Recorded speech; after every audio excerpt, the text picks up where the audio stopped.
Aujourd'hui, nous plongeons dans une histoire d'une scientifique brillante dont les contributions ont été cruciales à la découverte qui a changé la science à jamais.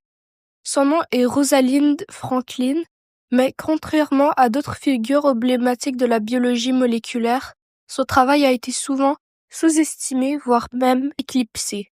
Qui était-elle et quel rôle a-t-elle joué dans la découverte de la structure de l'ADN? C'est ce que nous allons découvrir ensemble. Contexte.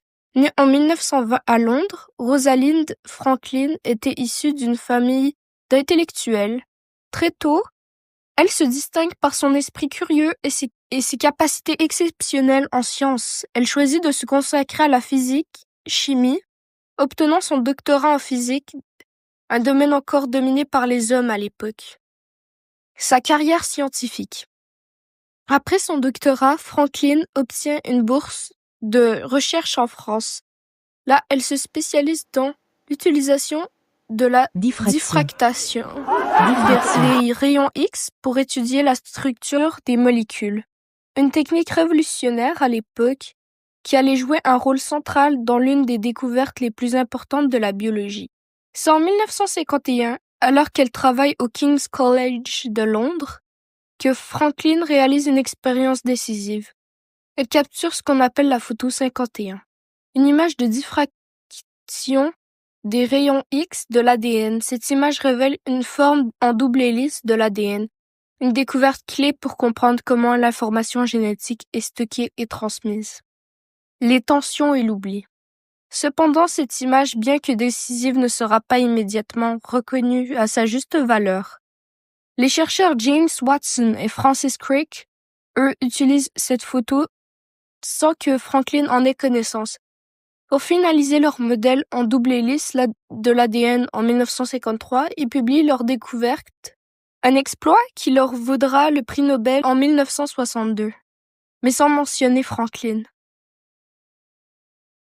Ironiquement, bien que Franklin ait joué un rôle central dans la découverte, elle ne recevra jamais la reconnaissance qu'elle mérite.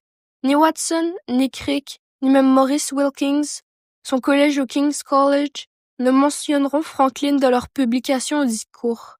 Elle meurt en 1958 à l'âge de 37 ans des suites d'un cancer, avant que la véritable étendue de son travail soit pleinement reconnue.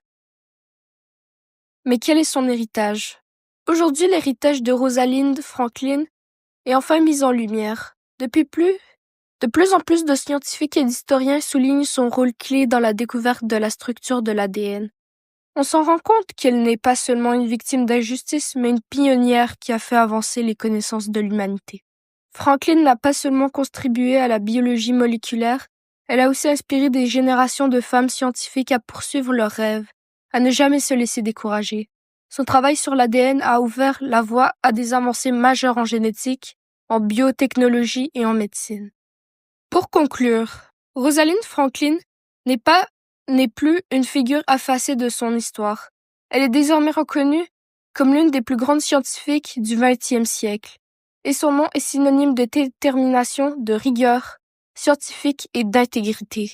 Nous devons nous souvenir de son travail non seulement pour ce qu'elle a découvert, mais aussi pour l'injustice qu'elle a subie et qui finalement fait de son histoire une source d'inspiration.